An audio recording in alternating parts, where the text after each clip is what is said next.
The global landscape just suffered an absolute meltdown, and the mainstream media is in total shock. On Wednesday night, June 17th, 2026, Donald Trump did something that completely blindsided the entire world.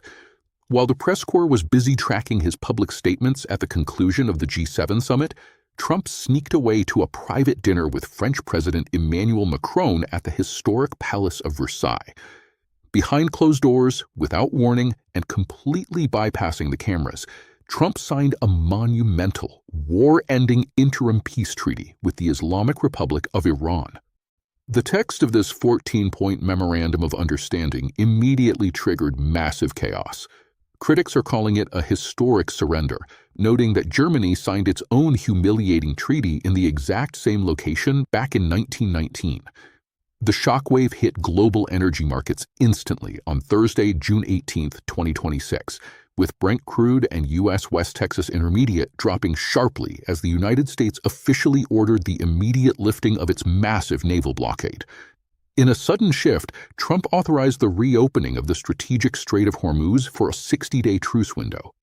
But the real reason the internet is exploding right now comes down to the staggering financial concessions hidden inside the agreement. Iranian state television went live on Thursday morning to openly mock the administration, with their chief negotiator bragging that the treaty is a permanent record of U.S. failure. He claimed that everything Iran sought to achieve militarily, they obtained multiple times over through these negotiations.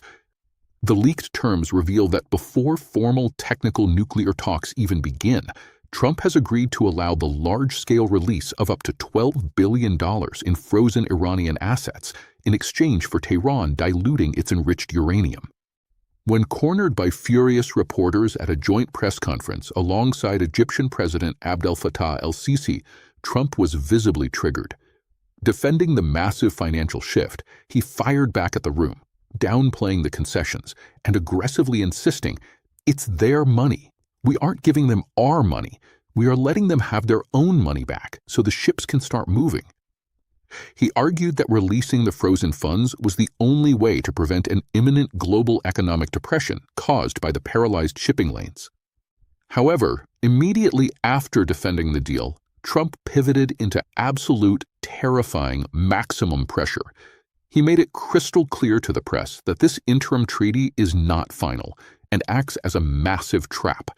He issued a chilling, direct ultimatum to Iran's leadership, warning that if they do not behave or if they stall during the 60-day negotiation window, he will personally order the military to unleash absolute devastation. Trump stated point blank on live television, "If I don't like it, we'll go back to shooting at them, dropping bombs on their heads, right smack in the middle of their head." This high-stakes brinkmanship has pushed the entire Middle East onto a razor's edge.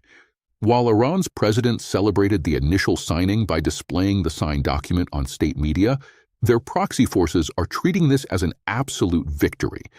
The ceasefire framework has effectively granted a massive reprieve to regional groups, leaving America's closest allies feeling completely isolated and blindsided by the sudden White House treaty.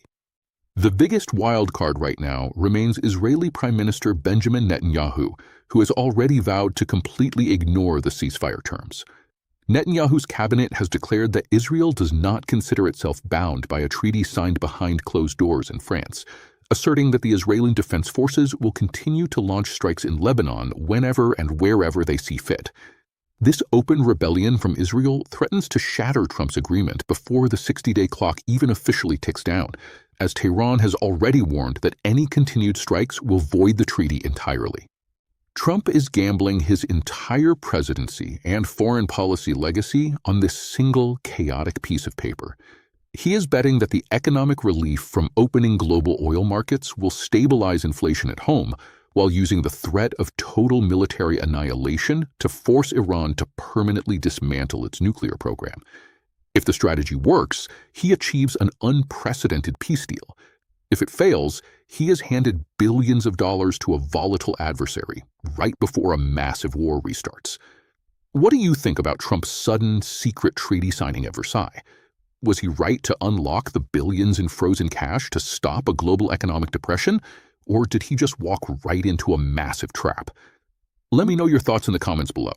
Drop a like, make sure you are subscribed to the channel for more raw, high-drama political breakdowns, and I will see you in the next video.